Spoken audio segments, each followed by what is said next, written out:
En ce mois d'août 2026, un chassé-croisé politique marquant se produit à 8000 km de Paris.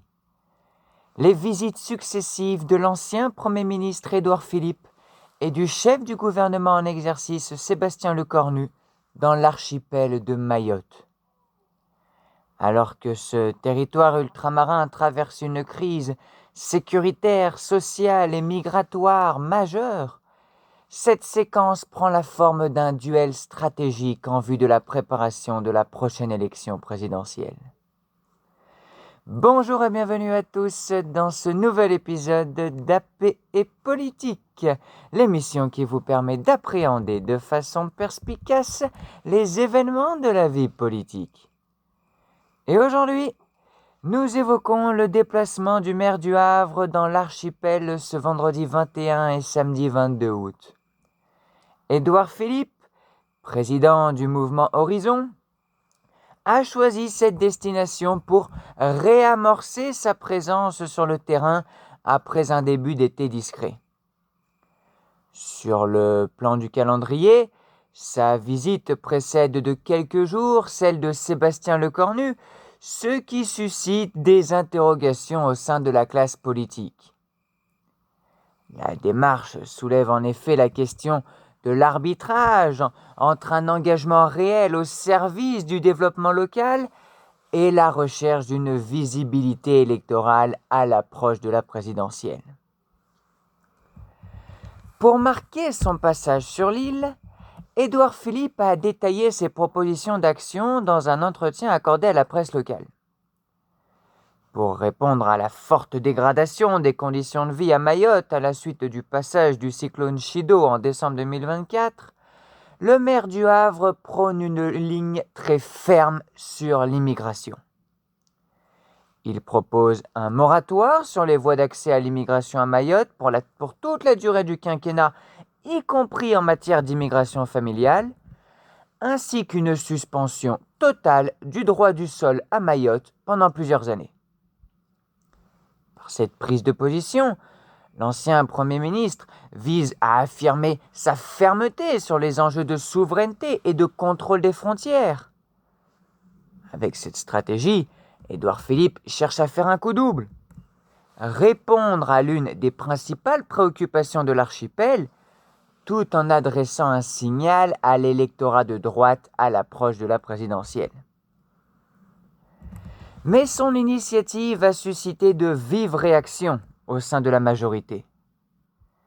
L'annonce du déplacement du Premier ministre Sébastien Lecornu les 26 et 27 août vise officiellement à faire le point sur l'évolution des travaux de reconstruction post-cyclone et à évaluer les dispositifs de lutte contre l'immigration clandestine. Toutefois, cette visite à rapprocher souligne les divergences de calendrier et de stratégie entre les deux responsables. Au sein du parti Horizon, les représentants défendent la nécessité d'une réponse drastique face à la situation migratoire à Mayotte, qualifiée de saturée. Mais du côté des proches d'Emmanuel Macron, la méthode d'Édouard Philippe agace. Les cadres de Renaissance lui reprochent d'instrumentaliser politiquement un territoire fragilisé et de créer une confusion de calendrier.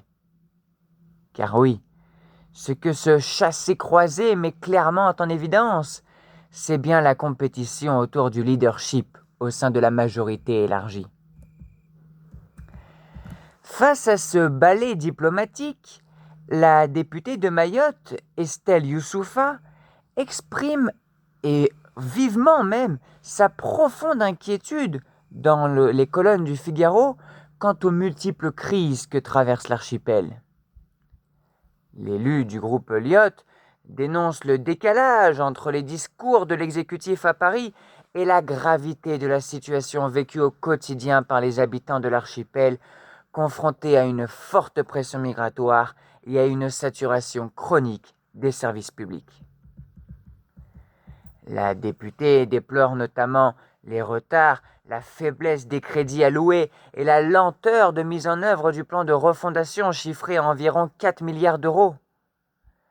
Elle pointe régulièrement d'ailleurs, et avec force, les graves difficultés d'accès à l'eau potable, la prolifération des bidonvilles et la détresse de la population locale. Pour l'élu mahoraise, la priorité des pouvoirs publics doit être de stopper l'immigration clandestine en verrouillant les frontières maritimes et en concrétisant les promesses de l'État. Mais comment expliquer que Mayotte se retrouve confrontée à une crise aussi profonde? Cela s'explique en grande partie par la situation démographique et géographique délicate de l'archipel. Selon les recensements de l'INSEE, la population s'élève à 323 000 habitants, soit une forte hausse depuis le précédent recensement exhaustif de 2017, à laquelle s'ajoute une proportion importante de ressortissants étrangers en situation irrégulière. Bien que les services de l'État aient procédé à plus de 21 000 éloignements en 2025, le flux d'entrée demeure très difficile à canaliser. Les analyses de spécialistes soulignent l'évolution des itinéraires sélectionnés par les passeurs. Au-delà des traversées traditionnelles depuis les Comores à bord de Kwassa-Kwassa, des barques de pêche motorisées, de nouveaux réseaux s'organisent désormais depuis le continent africain, notamment via la Tanzanie. De plus en plus de ressortissants de la région des Grands Lacs et d'Afrique centrale utilisent désormais Mayotte comme point d'entrée vers le territoire français, ce qui sature les structures administratives locales et pèse sur les opérations de contrôle menées par l'État dans l'archipel. En résumé, la situation à Mayotte place le gouvernement face à un arbitrage complexe entre la fermeté des contrôles aux frontières et la nécessité de financer la remise en état du territoire. Or, le débat ouvert par les propositions d'Édouard Philippe et l'inspection menée par Sébastien Lecornu dans quelques jours illustrent la confrontation de postures politiques face à la crise du 101e département français, entre promesses de rupture sécuritaire radicale d'un côté et contrôle de l'application concrète des plans d'État de l'autre.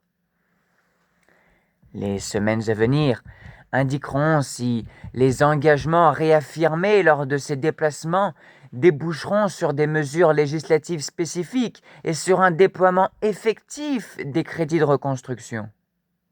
Et justement, je me tourne vers vous à ce sujet. Selon vous, ces déplacements permettront-ils d'apporter des réponses concrètes aux Mahorais ou assiste-t-on simplement au lancement anticipé de la campagne présidentielle de 2027? N'hésitez pas à répondre à cette question en commentaire. Je suis curieux de connaître votre avis sur cette question. Merci à tous d'avoir suivi cet épisode. N'oubliez pas de vous abonner pour recevoir chaque jour une analyse de l'actualité. Et quant à moi, je vous dis à très vite pour un nouvel éclairage sur la vie politique.